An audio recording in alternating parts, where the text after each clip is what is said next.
With that down, guys, let's get into our main topics here today, shall we? And we're going to start off with this. You know, Wicked is coming out near the end of the year. It's getting closer. And I've been telling everybody, you're sleeping on this movie. You are sleeping on this movie. They showed the previews. They showed previews for it a couple of times at 2 CinemaCons in a row now. Both times it blew us away. It looks like it's going to be great. I think it's going to be incredibly successful. That all being said, a new little piece of news came out, though, because it clearly stars Ariana Grande and Cynthia Erivo, both Grammy winners, both award-nominated actresses. And according to my wife, who has seen Wicked on the stage show several times, the 2 leads. However, they're not going to submit them as 2 leads in the award season, as the Hollywood Reporter is now reporting that the studios decided that they are going to submit Cynthia Erivo, who's playing Elphaba, the Wicked Witch, as lead actress, and Ariana Grande as supporting actress. I get it. They don't want the two. Number one, the studio really, I talked to somebody, the studio does believe they're both high potential to get nominated for the Oscars. Okay. I haven't seen the movie. I can't verify that, but that's what they say. And I get it. You don't want your 2 leads competing against each other. But I asked my wife, and then I talked to somebody else online because I've never seen the Wicked stage show, but I talked to somebody else online today who I know had seen it. And I said, hey, just out of curiosity, I didn't bring up this news story. I said, who's the lead character in Wicked? And they said, oh, they're both the lead characters. They're both the lead characters. This brings up again a little thing that's come to be known as category fraud. We've been talking about it a bunch lately because of The Bear being put in the best comedy categories, even though it is not at all a comedy. One of the actresses from Saturday Night Live put out a tweet during the Emmys when The Bear was nice. Every time they mention The Bear in the comedy category, I get an ulcer. It made people, it's category fraud. I get it. There needs to be some kind of governing body that maybe the Oscars themselves need to set up, because the Oscars, the Academy of Motion Pictures, Art and Sciences, has an actors branch. They need to set up a committee in the actors branch that they determine whether a performance should be in a lead category or supporting category, because it's meaningless now. Anthony Hopkins, and there's a long string of this. Anthony Hopkins won Best Actor for Silence of the Lambs. Movie was 2 hours long. How much screen time do you think the best lead actor had in his movie? 2-hour movie. I'm going to go 6 minutes. 20 minutes. Well, it was more than that. It was less than that. 16 minutes. Ooh. Yeah. 16 minutes. Damn. Clearly should have been a supporting character, right? I mean, clearly Brad Pitt, that, like, Once Upon a Time in Hollywood was the story of Brad Pitt and Leonardo DiCaprio's character. They had a whole bunch of stuff together. The movie followed both of them individually. Yeah. They were both leads, but they didn't want to have Leonardo DiCaprio and Brad Pitt up against each other. So they put Brad Pitt in the best supporting category. And I loved Brad Pitt in that movie, but it ended up bumping out somebody else who legitimately had a best supporting character. Go back to The Green Book. Great movie, by the way, with Viggo Mortensen and Mahershala Ali. Viggo and Mahershala were both the lead. They were 2 leads. They both should have been submitted for lead, but they didn't want to have them competing against each other. They put Mahershala Ali in the best supporting category, even though he was every bit of the lead of that movie as Viggo Mortensen. And he won best supporting actor. I'm not saying he didn't deserve it. I'm just saying he shouldn't have been in that category. Christian Bale for The Fighter with Mark Wahlberg. Who's on the poster? Equal. Mark Wahlberg, Christian Bale. Equal screen time, equal amount of dialogue, all that kind of stuff. But they put Christian Bale in the best supporting because they figured he had a better chance. Because who's the star again of King's Speech? And Colin Firth? Colin Firth. Or, yeah. Everybody knew that year Colin Firth was going to win. Right? That was, amongst the industry, it was a foregone conclusion that Colin Firth was going to win Best Actor. So what do? Well, let's put Christian Bale then in Best Supporting Actor. It is category fraud. It's fraud. And now look, I haven't seen the Wicked movie yet. And maybe the director, same guy who directed, by the way, Crazy Rich Asians, and he's great.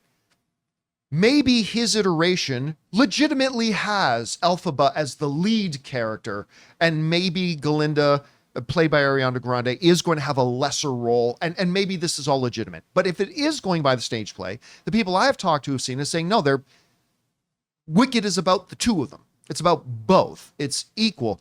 We want to thank a sponsor of today's episode, Hungryroot. Guys, you know me, I like things that make my life easier, especially things that make it easier for me to eat healthy and eat well, and certainly more effectively than trying to order from food delivery services. Hungryroot is the easiest way to eat healthy. They send you fresh, high-quality groceries, simple, delicious recipes, and essential supplements. It's like having someone else do all the planning and shopping so you don't even have to think about it. Hungryroot gets to know your personal health goals, dietary restrictions, favorite foods, how much time you want to spend cooking, and more. Then they build you a personalized cart with all your grocery needs for the week, including easy 4-ingredient recipes to put those groceries to use. Each order is fully customizable so you can take their suggestions or choose anything you want. They've got fresh produce, high-quality meat and seafood, healthy snacks, smoothies, sweets, ready-to-eat meals, kids snacks and meals, vitamins and supplements, and much more. Everything from Hungryroot follows a simple standard. It's got to taste good, be quick to make, and contain whole, trusted ingredients. Right now, Hungryroot is offering the John Campea Show listeners 40% off your first delivery and free veggies for life. Just go to hungryroot.com/Campea to get 40% off your first delivery and get your free veggies. That's hungryroot.com/Campea. Don't forget to use our link so that they know we sent you. And Chris, you know, as a member of SAG, I'm sure you guys have probably, in your inner circles, had discussions about this over the years. Yeah. I mean, and clearly we can't just leave it up to the studio, because it's like this. It's like if Joaquin Phoenix last year, like if some movie studio said, well, you know, Joaquin's going to win this year. I know, let's submit our guy for best screenplay. Because he can't win. So, I mean, to me, it's just ridiculous they do that. What kinds of conversations have you heard in the actor circles about stuff like that? And how do you feel about, like, Ariana Grande being bumped down to supporting and Erivo being in the lead, which she should be, but how do you see this? It's so odd. It's very odd because, I mean, if you just look to the original stage play in 2004, both actresses were up for Best Actress in a musical. At the Tonys. Yes. Yep. And it went to Idina Menzel, but Kristen Chenoweth was also nominated for her role as Galinda. It's a two-hander. I've seen the show so many times, and it's about the two of them. To your point, they could be writing this a little bit so that, you know, we have Elphaba elevated and we have our Galinda character taking more of a supporting part. I don't see that happening because that is the whole root of this story, is these two people who become unlikely best friends and support each other. From a actor's perspective, I've been on the nominating committee before, right? I've been on the SAG nominating committee, and you do go through this list of every film that has come out that year and how the studio has poised these people to be categorized. So it's already set in stone before the nominations even come out. It is completely done by the studios. I also always like to remind people that the Oscars initially, I think they're amazing. It is the highest, you know, award an actor can get. But its original intention was to be a union busting event. It was meant to pacify actors so that they wouldn't strike. So it is something that the studios have always controlled. So the categorization always has come down to the studios. In these moments, though, of having somebody who has, you know, a 16-minute role or a 2 hours of them solidly on screen with the other lead and them still being a supporting actor, it does seem so arbitrary and so odd. And it always does feel like it is a studio's attempt to try to get the most accolades they can. And why wouldn't you? It's a great selling feature in your film to say that something collected, you know, 13 Oscars or has all these nominations. Sure, yeah. It helps people to tune in, because one of the big things we see too during awards season is once those nominations come in, a lot of people, a lot of normies who wouldn't have gone into those kind of like art house bubbles finally see a whole bunch of these odd movies, and it helps get more eyes on them. So I completely understand why the studios do it. It is bullshit though. But correct me if I'm wrong, but I believe the Tony, like you brought up the Tonys with Wicked and how you had Idina Menzel and who played Kristen Chenoweth. Chenoweth were put.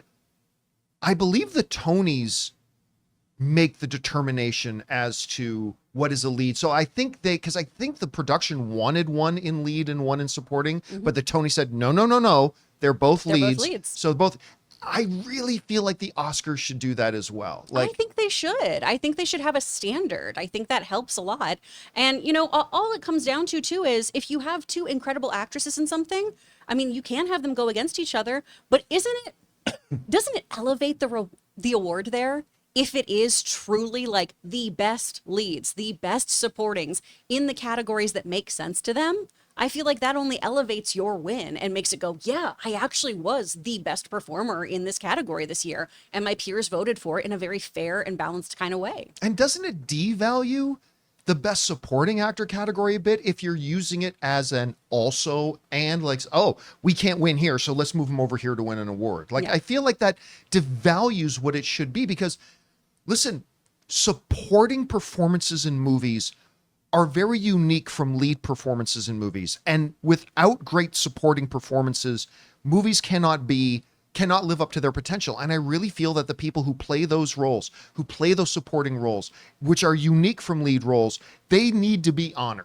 And I feel like when you take somebody who is clearly a lead and put them in there, I think it's a disrespect to the people who are performing those supporting roles. But again, well, and again, once I see Wicked, Yeah, maybe yeah. we'll find could out be they actually different. did lower Yeah. Ariana What if- Grande's character, right? And that'll be cool. What if Enrivo leaves the lasting impression on you after you watch it? Even if But they that had, just means she has a better performance. That Yeah, doesn't yeah. mean she's more the lead than the other. but even if they had the same screen time, maybe she did outshine Ariana. But that Grande. just means you're better. That doesn't, like, we're talking Oh, about you're not trying you to get the say, best like- performance. We're saying they were both lead performances. Maybe one was better than the other, but they're Oh. both lead characters. They're not Okay. support. Neither one of them is a supporting character. So it's going to be interesting to see how this all works out. Anyway, guys, question is for you.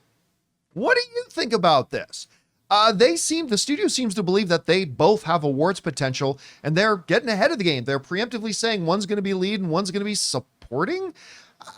To me, that's just stealing a best supporting actress spot away from another deserving performer. Anyway, whatever you guys think about this, jump down to the comments section below and let us know your thoughts. Hey guys, thanks so much for watching this video. Make sure you like the video, leave a comment, and subscribe to our channel. And don't forget, we have a daily podcast called the John Campea Show podcast, available on Apple Podcasts, Spotify, or your favorite podcasting app of choice. Go and subscribe to it today so it'll be there when you need it.